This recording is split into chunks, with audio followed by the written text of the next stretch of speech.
एक गांव में एक लकड़हारा रहता था। वह हर रोज जंगल में लकड़ियां काटने जाया करता था। रोज की तरह वह जंगल में लकड़ियां काट रहा होता है, तभी शाम हो जाती है।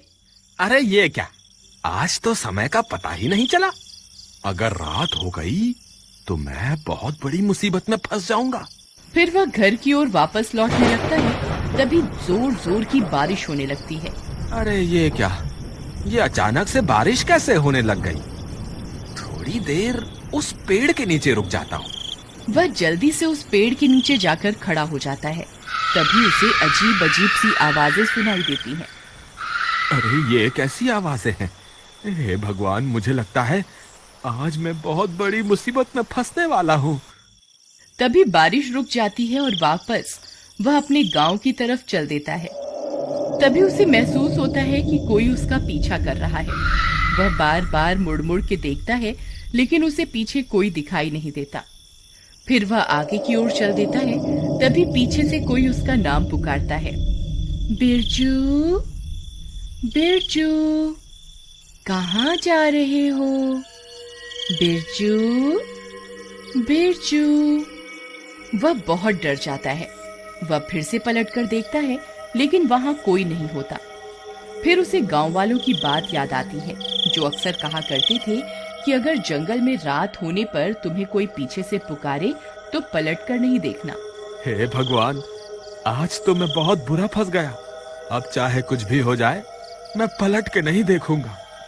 फिर वह अपने गांव की तरफ आगे चल देता है। तभी अचानक से एक चुड़ैल बिरजू का पीछा करने लगती है। ए बिरजू, कहाँ जा रहे हो? मेरी बात तो सुनो। बिरजू। बिरजू बहुत डर जाता है। अरे अब क्या करूं? जी आप कौन हैं? जरा अपना नाम तो बताइए। मैं प्रेमलता हूँ। मैं जन्मों जन्मों से तुम्हारा यहाँ इंतजार कर रही हूँ। जरा मुझे पलट के तो देखो ना। नहीं नहीं प्रेमलता जी, आज मुझे घर जाने में देरी हो रही है। मेरी बीवी मेरा घर पे इंतजार कर रही होगी। आज मुझे जाने दे, मैं कल फिर लौट कर आऊंगा। नहीं नहीं, तुम मुझे यूं छोड़कर नहीं जा सकते। तुम्हें मुझे पलटकर देखना ही होगा। बिरजू बहुत डर जाता है। अरे भागो रे, ये तो कोई चुड़ैल लगती है। फिर वह भागने लगता है। चुड़ैल भी उसका पीछा करती है। अरे भागता कहाँ है डरपोक, रुक जा। तुझे मैं इस जंगल से निकलकर नहीं जाने दूंगी। अरे भागो रे, अपनी जान बचा के भागो। फिर बिरजू भागता भागता भागता अपने गांव पहुंच जाता है। अरे प्रियतम, दरवाजा खोलो। अरे जल्दी खोलो, मेरे पीछे चुड़ैल पड़ी हुई है। अरे आ रही हूँ, थोड़ा सब्र तो रखो। पता नहीं कौन है जो इतनी जोर जोर से दरवाजा पीट रहा है। अरे प्रियतम, दरवाजा खोलो, जल्दी खोलो, कहीं वो चुड़ैल यहाँ ना आ जाए। अरे मूर्ख औरत, जल्दी दरवाजा खोल। तभी उसकी पत्नी दरवाजा खोलती है। बिरजू भागकर अंदर घुस जाता है। जल्दी से दरवाजा बंद कर दो, कहीं वो चुड़ैल मेरा पीछा करती करती यहाँ ना आ जाए। हे भगवान, आप ठीक तो है ना? आज तो मैं बाल बाल बच गया। आज तो वो चुड़ैल मेरे पीछे ही पड़ गई थी। कहीं आपने उसे पलट के तो नहीं देखा ना? नहीं नहीं, मुझे पता था कि अगर जंगल में कोई स्त्री तुम्हें पीछे से पुकारे तो उसे पलट के नहीं देखना है।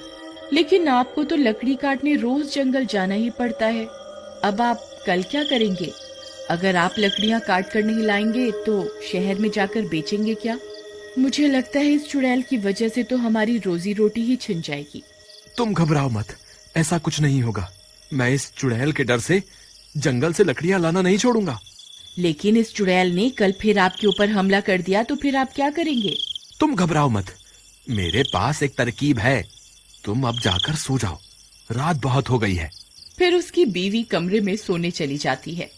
अगला दिन होने पर बिरजू फिर से जंगल में लकड़ी काटने जाता है। बिरजू डरते डरते जंगल में पहुंच जाता है। फिर वह लकड़ियां काटने लगता है। हे भगवान, कहीं आज भी वो चुड़ैल ना मिल जाए। जल्दी से लकड़ियां काटकर यहाँ से निकल जाता हूँ। अभी तक तो किसी चुड़ैल का नामो निशान नहीं दिख रहा।